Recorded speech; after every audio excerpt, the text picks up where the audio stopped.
jogger, actually. Look at this. Wow. It's a Florida man right there for you, Blake, jogging in the hurricane. I should have stopped this one with your father. I'm stopping this one now. Don't, okay? Let me finish.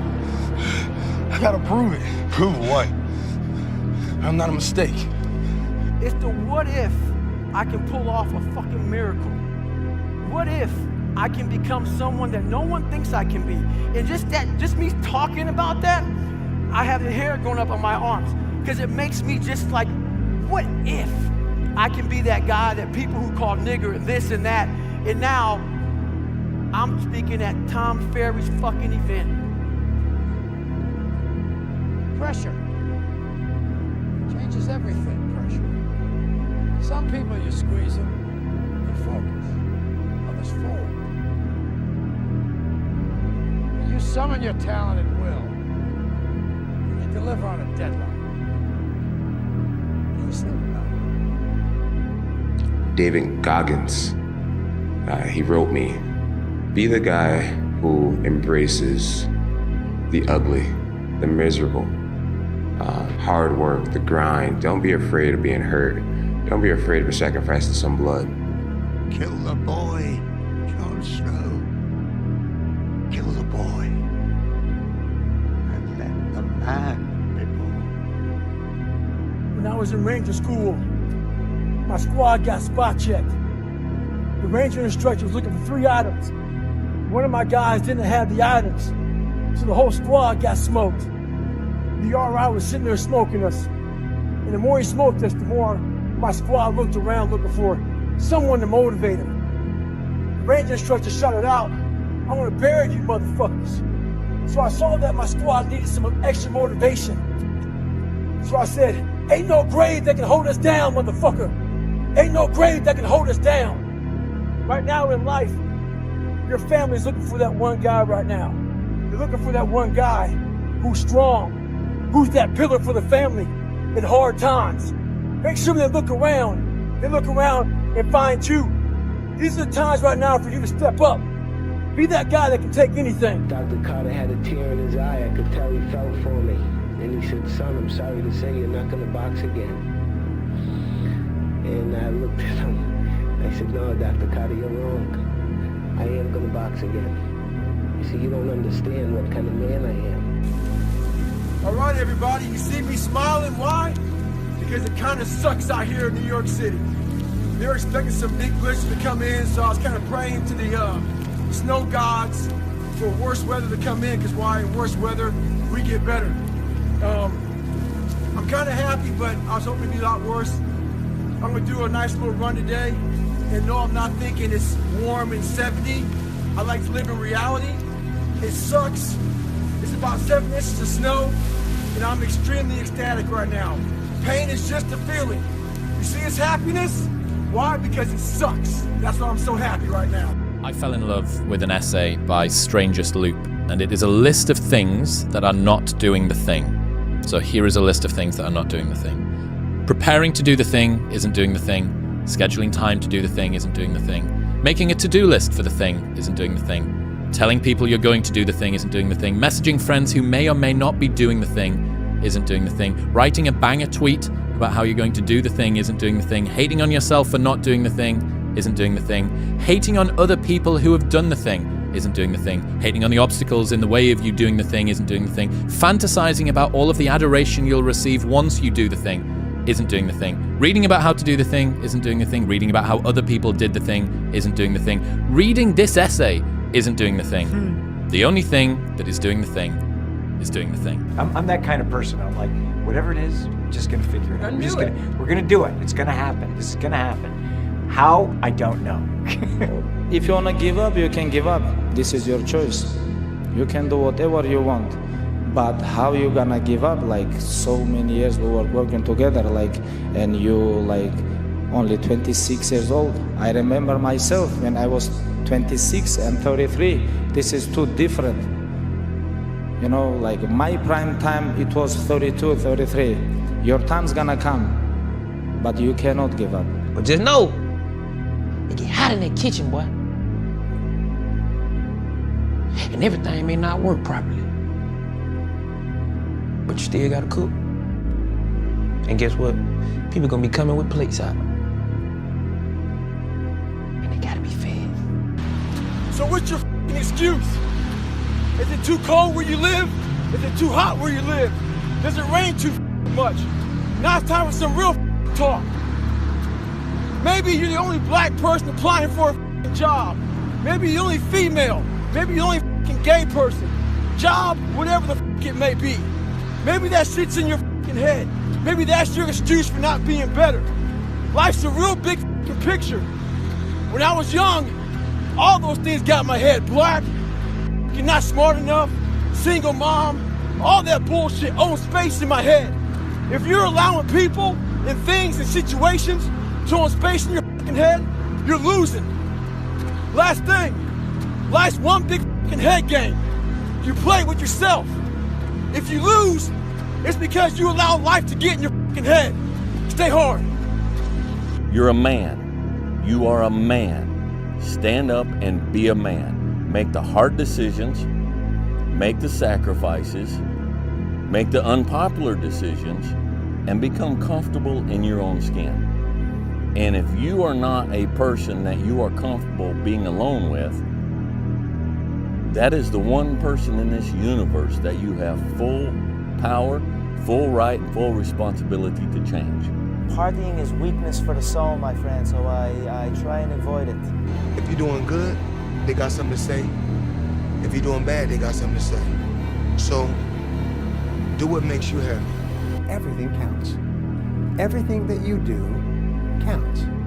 The biggest mistake that people make is they think that only what they want to count counts. No. When you read a book, when you listen to an audio program, when you go to a course, when you go to bed early and get up early and you work, it all counts. And it's all going on the plus side of your ledger. So the goal was to be the first one at breakfast. So I set my alarm. I make sure I'm up by sunrise. I get out of bed. I put on my gear and I head downstairs. But when I get there, Kobe's already there with ice packs on his knees, drenched in sweat. Now, it took me a minute to figure it out, but this guy wasn't only awake before me. He had already worked out. He had just played in the finals days earlier. Meanwhile, I'd been off for months and I was still exhausted. What he had done that morning was incomprehensible to me. That dedication he had only days after falling short of an NBA championship. That taught me something I've never forgotten. Legends aren't defined by their successes. They're defined by how they bounce back from their failures. And that's what I hope to communicate to anyone watching this, especially the kids. And my personal question to you is, why not you? You've got the brains, you can make decisions, you can study the plan, you can change your life, you can grow immensely in the next few years, you can make your dreams come true, you can build a financial wall around your family nothing can get through, you can become healthy, you can become powerful. Why not you?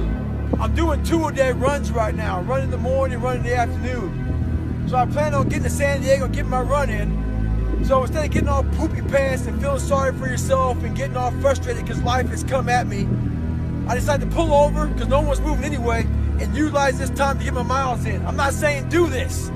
I'm not saying do this, but this is what I'm going to do right now. So utilize your time wisely. When you grow up, you tend to get told that the world is the way it is, and your life is just to live your life inside the world, try not to bash into the walls too much, try to have a nice family life, have fun, save a little money. But life, that's a very limited life. Life can be much broader once you discover one simple fact, and that is everything around you that you call life was made up by people that were no smarter than you. And you can change it, you can influence it, you can build your own things that other people can use. And the minute that you understand that you can poke life and actually something will, if you push in, something will pop out the other side, that you can change it, you can mold it, that's maybe the most important thing. Be it to theater outlet because this man I'm going to retire If you think I whoop Sonny Liston, you wait till I get George Foreman. He talks too much, he's ugly, he's pretending I'm the true champion, and they make me the underdog. I'm gonna show them all they're wrong, because I'm the champion. I'm the real champion. There'll never be one like me. And all of you people in Britain who rank me as the greatest, I'm gonna prove I'm the greatest. I'm gonna prove to you I'm the greatest. We're gonna prove to the world I'm the greatest. This is my last fight. I don't want none of you to miss it. So please come to the theaters. I'm going to eat some raw meat, and I'm going to train. I'm going to get ready and chop some more trees. See, sometimes we can't say, I can do that. But what we can say, that it's possible that I can have my dream as we run toward it, as we work on it day in and day out. And here's what my teacher taught me. When you change, everything will change for you. When you get better, everything will get better for you. And that's where I picked up that phrase, for things to change, you've got to change. You don't have to change the marketplace. You don't have to change the marketing plan. You don't have to change the economy. You don't have to change countries. You don't have to change circumstances out there. All you've got to do is look within and see if you can change yourself for the better. And as you change, things will start to change for you. Let's say it's day one of a job interview. We all know what that fucking shit feels like. You have your clothes laid out. You got your fucking food ready to go in the morning. You've been preparing for weeks and weeks and weeks. You show up and you bring your best self. You get the fucking job. Merry fucking Christmas. All right. After a couple months, you start showing up to work a little later. You don't look as good. Your clothes aren't fucking laid out. Your breakfast isn't ready. Your mind's getting softer. We do that shit with everything in life. When New Year's coming up, guess what? Don't have a fucking quitting mind. Repetition every day. Stay hard. You're up 2-0. What's the story? Are you not happy, or you're only half happy, or? Still to be happy about. You're up 2-0. Job's not finished. Job finished? I don't think so. Okay. Your mind has to be stronger than your feelings. Your mind has to be stronger than your feelings. Think about every poor decision you've made in your life. Gosh. There was more emotion that was involved in it than there was mind. Every single one of them. Think about it. Really was. Your feelings keep you in bed. Your mind tells you, get up. It's befitting that I go out of boxing like I came in, meeting a big, strong bully that knocks everybody out, that everybody's afraid of. England can't produce nothing to beat George Foreman. Africa can't produce nothing to beat George Foreman. Japan, China, no country but old Muhammad Ali. First of all, I really need to give some thought to, like, how can I provide advice that would be most helpful? And I'm not sure I've given enough thought to that to give you the best possible answer. But I think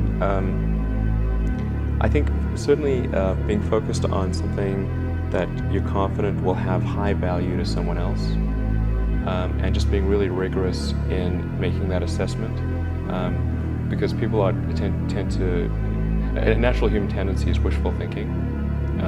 So a challenge for entrepreneurs is to say, well, what's the difference between really believing in your ideals and sticking to them versus pursuing some unrealistic dream that doesn't actually have merit? What I've learned is to always keep going. Always. I've come to find out is that, no matter what happens, the storm eventually ends. And when the storm does end, you want to make sure that you're ready. And so I've really learned to put one foot in front of the other, good, bad, or indifferent, because eventually that storm passes. Understand that you have control of your life. A man that can look in the mirror and know without a shadow of a doubt, you want the ball in your court to take the last shot in life every day, is a man that can walk out into the world and be stripped of everything, and all back tomorrow. The compass of your own life. You have no traumas to hold on to. You have no past to live in. All you have is the man that you build. You can build a man that you truly trust in every way, and you know without a shadow of a doubt that man will win because you trust him to win. You're the kind of man that can create a custom-made reality for yourself, your life, and the people. The stress primarily comes from not taking action over something that you can have some control over. So if I find that some particular thing is causing me to have stress, that's a warning flag for me. What it means is there's something that I haven't completely identified, perhaps in my conscious mind, that is bothering me, and I haven't yet taken any action on it. I find as soon as I identify it and make the first phone call or send off the first email message or whatever it is that we're going to do to start to address that situation, even if it's not solved, the mere fact that we're addressing it dramatically reduces any stress that might come from it. So stress comes from ignoring things that you shouldn't be ignoring. If you have powerful goals well designed and plenty of them to stir your imagination, here's what they will do. Goals become like a magnet. And the bigger they are and the stronger they are and the longer the list and the more things you'd like to acquire during the course of your lifetime, the stronger they pull. And here's the other advantage in setting goals, so that these goals begin to pull you in that forward future direction. They pull you through all kinds of downtime, all kinds of nighttime experiences, all kinds of winters. You literally can unlock quickly by using positive affirmation. We are the atomic bomb that Tesla was talking about, but in order to be that, we have to unprogram and move forward and be a kinetic energy and use positivity and positive thoughts. It's literally that simple. I just made a message in the war room to a guy after I paid my dad's house off. He's like, I had this goal, I didn't hit it or whatever. I said, don't worry. I said, there's been many periods in my life that I've had internal growth, which was this: work, no results, but I'm a little bit better. Work, no results, but I'm a little bit better.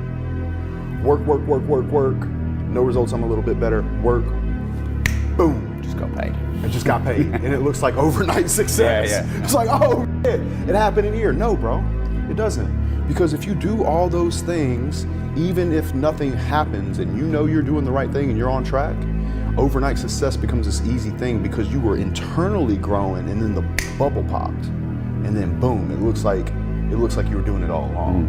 There's an expression that I've said on this podcast many times, but I'll say it again, is that hard times create hard men. Hard men create soft times. Soft times create soft men. Soft men create hard times. Congratulations.